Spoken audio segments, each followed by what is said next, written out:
In today's video, we'll be discussing about decentralization, the idea behind decentralization, the changes that were brought about by the 73rd and the 74th Amendments in 1992, how the amendments made the working of the local self-governments even more effective than they were earlier.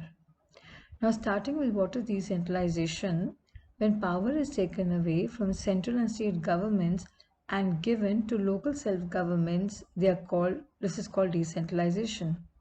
The basic idea behind decentralization is that since there are a large number of problems and issues facing the country as diverse and as huge as India, we do need a level of government at the grassroots level which will solve the problems and issues of the local people.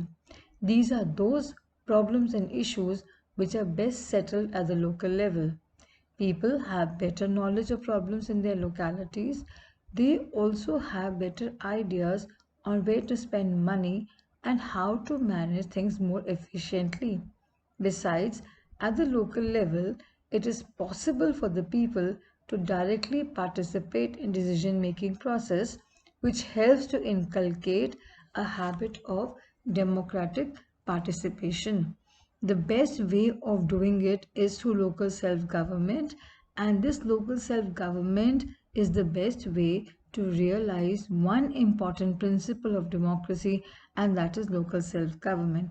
What all this means is that the local people know the best way in which to solve their problems. So nobody else can solve the problems of the local people at the lowest level, at the grassroots level, than the people themselves. So the local people also should be given the right to manage their own affairs and to take their decisions at their own level. They should feel that they are also a part of the administration. They should feel connected. They should feel that they are also involved. The need for decentralization was recognized in our constitution. Since then, there have been several attempts to decentralize power to the local of villages and towns. What it means is that a need was felt to ensure that the local people participated in the decision-making process, and attempts have been made to enable the local people at the lowest level also to rule themselves through their elected representatives. Panchayats in villages and municipalities in urban areas were set up in all the states, but these were directly under the control of state governments. Elections to these local governments were not held regularly. Even the local self-governments did not have any powers or resources of their own. So there was very little decentralization in effective terms. In other words, the Panchayati Raj or the rule of the Panchayats or the Panchayats in the villages and the municipalities in the urban areas were there, but their working was not very effective. It was only superficial, it was only artificial, and in the real sense, the people at the local level were not involved. A major step towards decentralization was taken in 1992. The constitution was amended to make the third tier of democracy more powerful and effective. In our country, there are three levels or three tiers of democracy, namely the central government, which makes laws for the entire country, state government, which makes laws on the subjects of state or local importance. That means the state governments are making laws only for the state in which they are ruling. The third tier or the third level of government is the local self-government. When we are referring to the local self-governments, we are referring to the panchayats in the rural areas and the municipalities and municipal corporations in the urban areas. After the amendment made in 1992, which is 73rd and the 74th amendment, a lot of changes came over in the working of local self-government. Now, we have to remember that when we are referring to the 73rd amendment, we are talking in terms of the villages, that is the panchayat, and when we are talking of the 74th amendment, we are referring to the urban self-governments. Now, after the amendment, it is now constitutionally mandatory. It means it is now constitutionally compulsory to hold regular elections to local government bodies. Even before 1992, elections were being held, but not in the true sense of conducting them. But now it is mandatory to hold elections to all the local government bodies.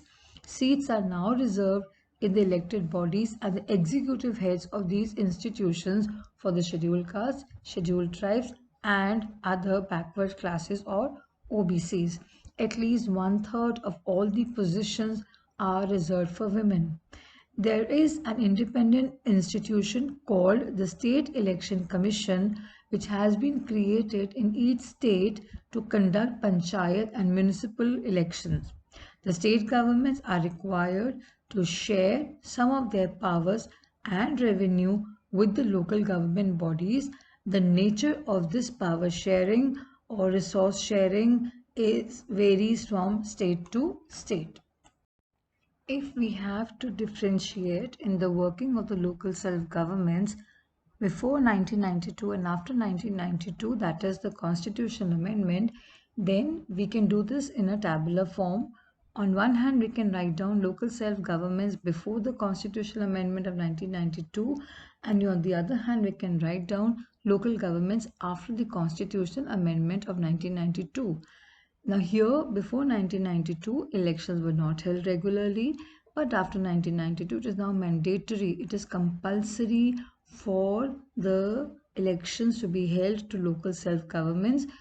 Now it is compulsory to hold regular elections to the local self bodies. Second point, we can mention that local governments did not have any power or resources of their own before 1992, but now the state governments are required to share some powers and revenue with the local government bodies. If it's a 3-mark question, you can even mention that seats were not reserved for SC, STs, OBCs, and even women before 1992, but after 1992, seats are reserved for SC, STs, and OBCs. At least one-third of seats are also reserved for women in the local bodies after the amendment of 1992.